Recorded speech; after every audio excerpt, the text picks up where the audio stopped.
Board. Okay, well, good morning, fellows. Those of you who were able to be flexible this morning. We have a few new members of the lounge.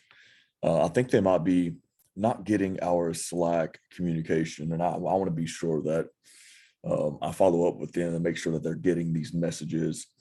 But hey, I want to revisit a thought that I covered a year ago. I have a lot of new thoughts that I'm meditating on, that I'm writing for. I'm really excited to get into. I just noticed that we just posted our 53rd video in the lounge, and so I want to remind you all about the channel that we have that is exclusively for members. And so just jump on there if you have, any conflict in your organization, any holdups. Just scroll through our channel and see if one of those videos can't be of assistance to you. We've covered a lot of information. I mean, there are hours and hours that are stacked on the channel. And if you don't have that link, it should be in the Slack channel, pretty recent in the last week or so. Leah posted it. But if you cannot find it, just let me know. So again, thanks for being flexible. I am in Boston this morning on business, and it is 8 o'clock here, and we have a meeting to get to here in just a little bit. And so, but I want to still make sure that I got on here and stay consistent with you all. I mean, this is my heartbeat, as you know. And so, okay, well, let's get into it. I'm going to share my screen here and do it like we used to do a little bit. But I want to talk this morning about effective team communication. Okay, effective team communication. Effective communication, you can see it a little bit as an oxymoron, because communication alone, all by itself, is a powerful term, and it speaks all by itself. Communication is reciprocal. I give you information, you give me understanding. That's communication. But I wanted to just slap the word, for drama's sake, effective on there, because we might think that we're communicating to our teams. However, we might not be effective with that communication. So I'm just going to give you some really simple, practical tangibles this morning, something you could walk away with and really examine your leadership, examine your communication, and ask yourself, okay, am I effectively communicating to those who I oversee? If you are a part of the lounge, you have obviously leadership that you are responsible to provide to people, to teams, to staffs, to whomever it might be. Okay, now some of this can even go in a more of a relational route when it comes to maybe marriage or to your kids or whatever. But this, of course, we're seeing it through the lens of team today. Okay, let's get into it. Effective team communication. I have so much to say on this in so little time. I won't get to all of it today. I will say this, that one of the things that I've found anytime I sit down with teams or staffs, one of the common frustrations is that they don't feel communicated to. They feel out of the loop. And when that happens for a period of time, the compound effect of ineffective communication, of course, is a frustrated staff, a staff that feels dishonored, a staff that feels like they can't completely encapsulate and own and contribute to the mission at hand. And so communication just absolutely matters. You might have heard this from John Maxwell. He says organizations rise and fall on leadership. Okay, organizations rise and fall on leadership. Of course, the falling side is the lack of leadership. But I believe that teams rise and fall on communication. The backbone, the hinge, the essence, the power of a team is found in the ability to communicate with one another. And of course, I'm seeing it through the lens now on the teams that you lead. Okay, so we got to be sure as leaders that we are communicating to those who we lead all the information that they need to know. Now, I understand there might be some times that we don't need to give information prematurely. There might be some communication or information that maybe doesn't need to necessarily happen in said season.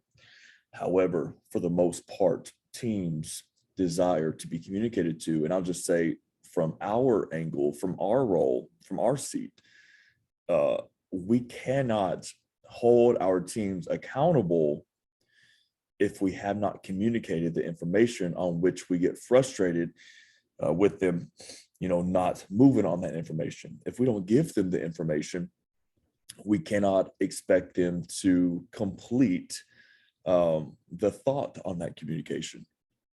I have in the past gotten frustrated with people before because I have assumed that they should know certain things, which I believe that assumption is the lowest form of knowledge. Okay, if I assume, I'm applying only the lowest form of knowledge. And I need to be sure that I am setting my team up for a win, for success. They will find much more fulfillment and satisfaction and a level of contribution if we effectively communicate.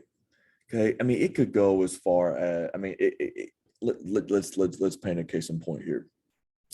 If you're having an event, communicating what the event's mission is, what the point of the event is. So the entire mission at hand, you can give them, what they need to do or their part to play in the mission, in the event. It could be as simple as a big move that your organization is making, because sometimes people, I've seen leaders get on stages or get in front of clients or congregants or customers and announce something that the staff didn't even know. And what the staff felt disrespected and dishonored and overlooked and undervalued, frankly. And so, anyways, we just got to get this right, right? We got to get this communicating thing in priority. Okay, so teams rise and fall on communication. I believe weak communication exemplifies weak leadership, and that's not what we endeavor to be for the sake of our teams, our clients, our society, at the larger picture. So we want to effectively communicate. And of course, weak leadership equals a weak organization. I assume that I just use that word in a derogatory sense. So I would hope, actually, matter of fact, I believe that you don't want to have a weak organization under your leadership. And so that's obviously why you are a part of the lounge. So we want to effectively communicate. Okay, here are some practicals. I've talked about a lot before, and I just want to maybe throw out a reminder to kind of provoke some awareness. If you're having, let's just say, an event, or you're having a fundraiser, a luncheon, something that assigns your team members to do certain things. And again, I want you to see this through your lens and apply it to your context. Not everybody on this call is a CEO. Not everybody is a pastor. Not everybody is this or that. Okay. So the first thing that we need to be sure to communicate before the event, whatever the event is, it might not be a conference event. It might just be a simple, lunch you're hosting with investors or something. But this is what you want to communicate to your team. Number one, when to be there. Okay. A hard time to be there. We cannot say, meet me there around 6 or be there around 6, because most likely they're going to get there at 6:10 and you're going to get upset and they're going to be like, you said around 6. You're like, no, I meant 6, but you didn't say 6, right? So if you say 6, that's when they are in the position ready for said moment. Okay. So when to be there, very clear expectations.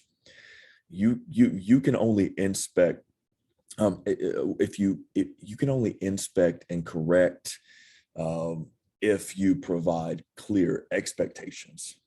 Okay. Again, we don't have the right to get upset if we have not made it clear. All right. So when to be there. Of course, where to go. So we can't say meet me on site around 6. even if we said, meet me on site at 6, well, where? In the back party room, meet me in the West Side Cafe, meet me in the front parking lots. I will be in this type of car or whatever it might be, but very specifically where to go when they get to the place in the time that you told them to get to it. Okay. So again, this is just a clarity checklist for you, where to go when they get to that place, when you told them to be there, exactly the time you told them to be there. Okay. Number 3, of course, what to do. Now, this is a big one. Don't say just figure it out. Okay. Now, leaders, yes. Team members ought to take initiative, yes, but they ought to have some type of direction.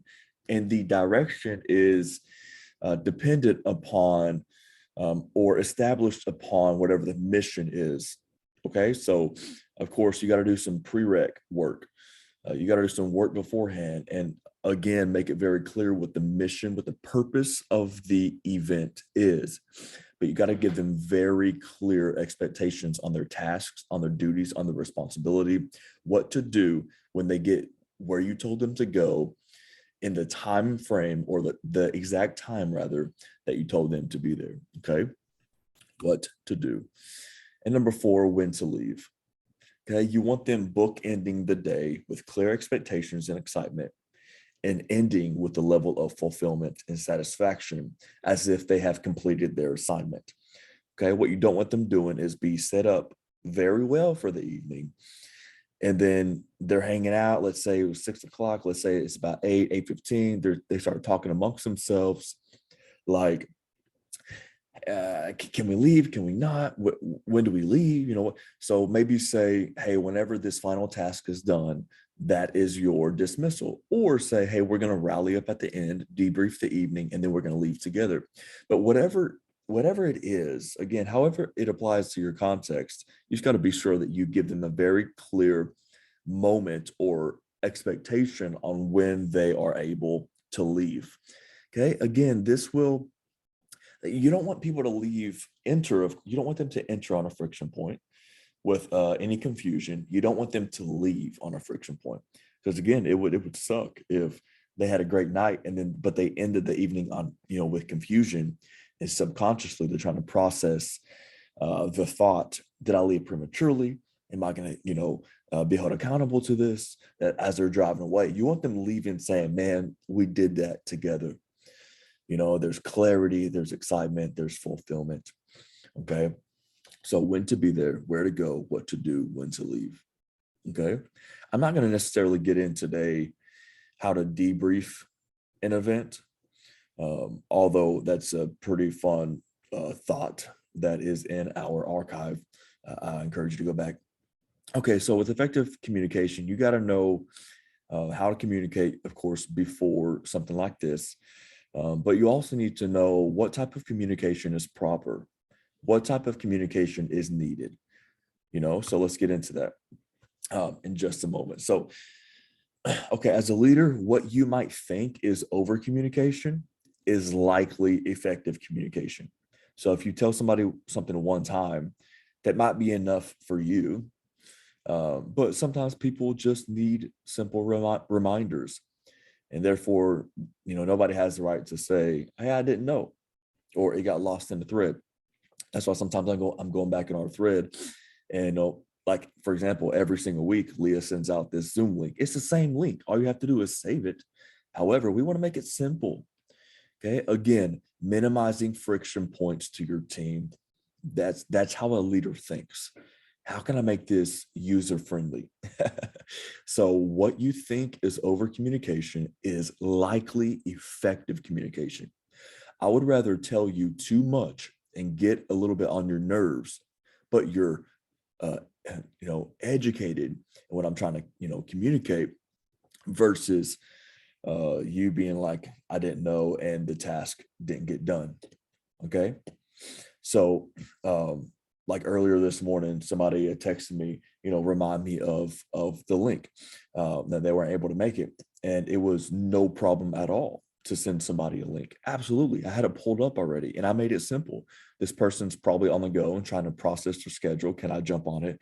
They might have been driving. So you got to, apply some, a little bit of understanding there. So can I, as a leader, make it simple and send out a link?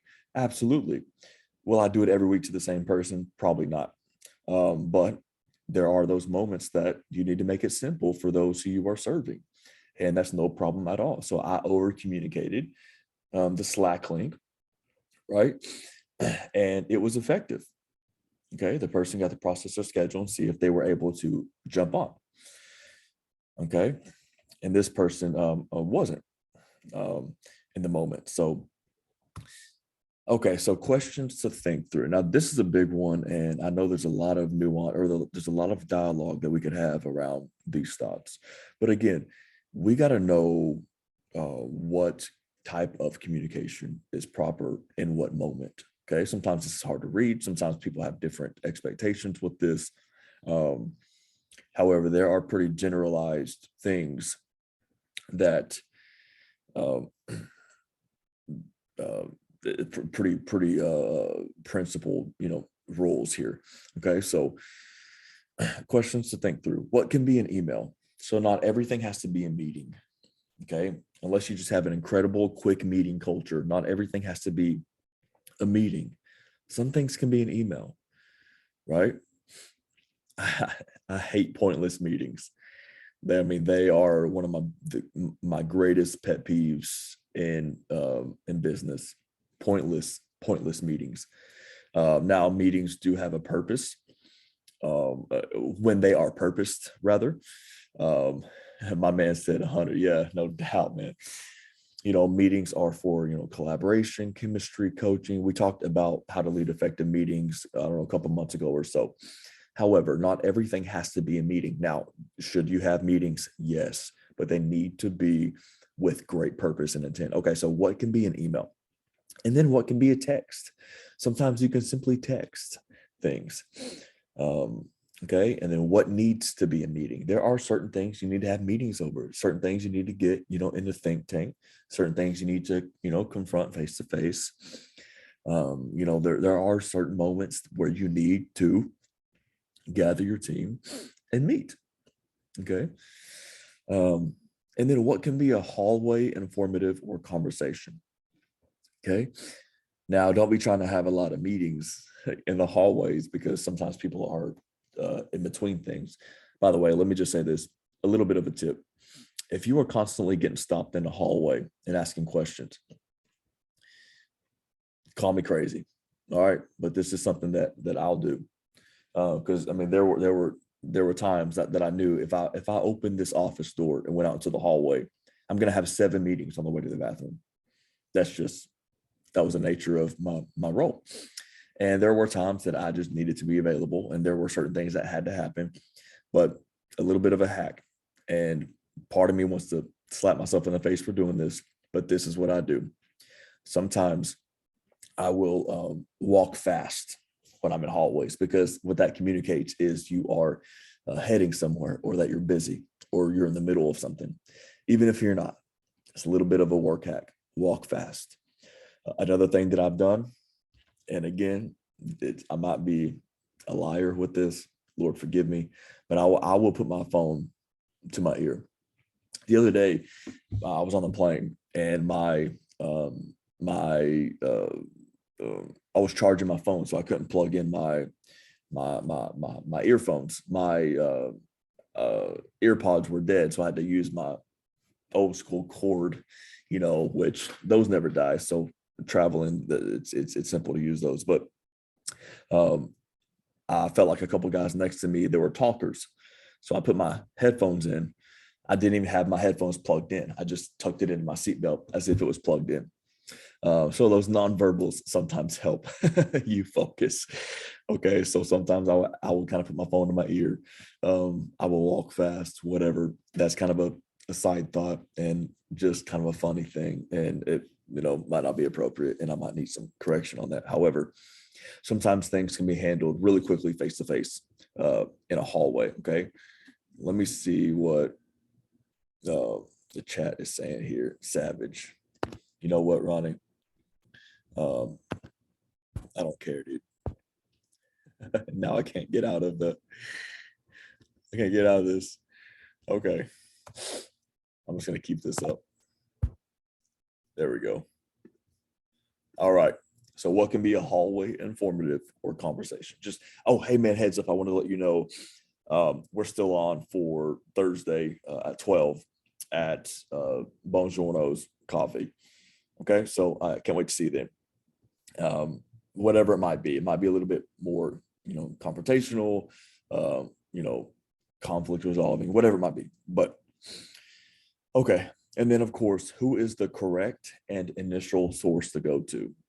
Okay. So just knowing very clearly, who do I need to go to for this one thing, and make sure that you honor the hierarchy, the structure, the flow chart of the organization. You want to feel like you want your team to feel dishonored, go around them for something. That's not, man, I couldn't stand when that happened to me. So you want to go to the source. If you constantly go around, the actual source and the initial source, knowing the correct person and the first person to go to, then, I found that people slip in to gossip sometimes, because people would sometimes end up in my office and I would say, hey, like, go talk to them. They're your source. Even if it wasn't even like a conflict thing, even if it was like, hey, we need, 8 team members to serve over here in this area. I'm like, have you talked to the person that's in charge of those 18 members? Make sure that you follow the flow chart just as much as you expect them to. Make sure that you do as well. See, that's a big key. We could really talk about that. Just as much as you expect that of the people that you lead, make sure that you are also honoring that, okay? That you're going to the right source and the initial source, and go to them first, okay? Those are a few thoughts when it comes to communication. Are there any questions at all? I want to be sure that I honor your time this morning. Any questions regarding communication? And I know this is pretty generalized teaching, and I would love to talk, case by case sometime with you if it's a little bit more tricky than that. I know I got a couple guys live right now. If not, no big deal. We'll just move on, and we will be sure to effectively communicate today. Perfect. All right. I do want to let you guys know about the masterclass that's coming up on May 2nd. It's going to go through those 4 Mondays, adjacent Mondays in May. Okay. I'm going to talk about how to serve your team well. Okay. We're going to go in, we're going to have a lot of dialogue. We're going to spend some good time talking about how to more effectively serve your team. Okay. Because it absolutely matters. And if you want to register for that, it's on our Instagram story. The link is, go register. It's only $97, and you will get a certification at the end of it saying that you completed it. Okay. So if this will benefit you or anybody that you know, spread the word, and let's just be more effective leaders. Okay. Okay, family. Well, it's so good to see you today. So good to see your name and your thumbnail. And I'm just excited for where this is going. Got big plans. We're going to be talking about work attire soon. That might even be next week. I believe that you are addressed how you are dressed. And so I'm not saying you have to have a suit and tie, but we ought to be put together and operate in excellence. And so that's going to be another topic that we talk about soon. And it's one that I absolutely love talking about. So, all right, family, love you. Have a great day. Bless you.